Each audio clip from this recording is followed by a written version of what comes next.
After more than 2 months completely absent from social media, Bud Light is back on Twitter and it is not going well for them. The last time they tweeted anything was April 14th and they got brutally ratioed, 12.3 million views with only 5k likes and 33,000 comments, and pretty much every single one of those comments is just destroying them for their partnership with Dylan Mulvaney.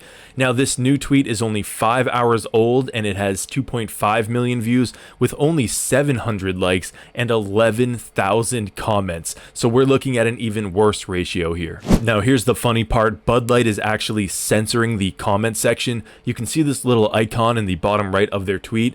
That allows you to show any tweets that the poster has hidden, as in censored. So if we click that, we can now see all of the tweets that someone at Bud Light manually hid from their page.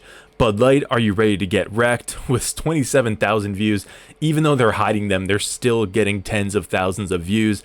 Get woke, go broke, Tranheiser-Busch. I mean, it just goes on and on. Memes, they are getting destroyed. And again, you have to remember, an employee at Bud Light was manually removing all of these.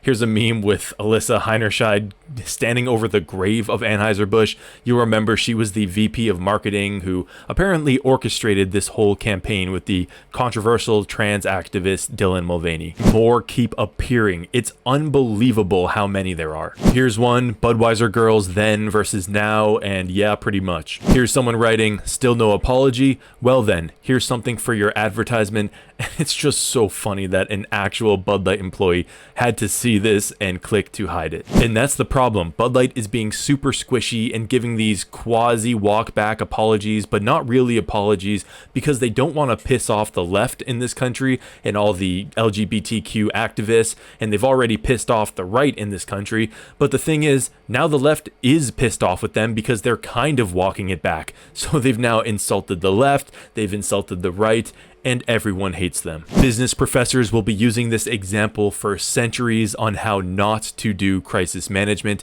The PR team could not have dropped the ball more. This entire thing could have been remedied overnight if Bud Light had simply said, we made a mistake, we don't mean to get involved in these cultural issues.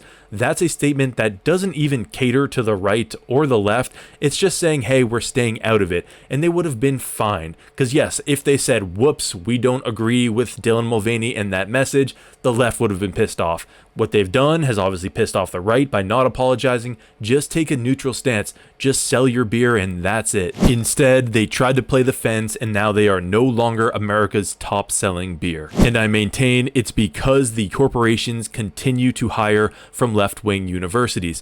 Alyssa Heinershine here, the VP who orchestrated the whole woke campaign for Bud Light, is a Harvard graduate. And when you listen to her talk, it's as though she couldn't possibly fathom another worldview. The left-wing one is correct, and so naturally they're going to advertise that way. It's just how it is. Well, she learned a hard lesson. Back to the Bud Light tweet here, which is really just a generic summer beer ad. Apparently they gave up trying to hide all the comments, because here's the BabylonB, a satirical news site, saying, man caught drinking Bud Light insists he's not gay.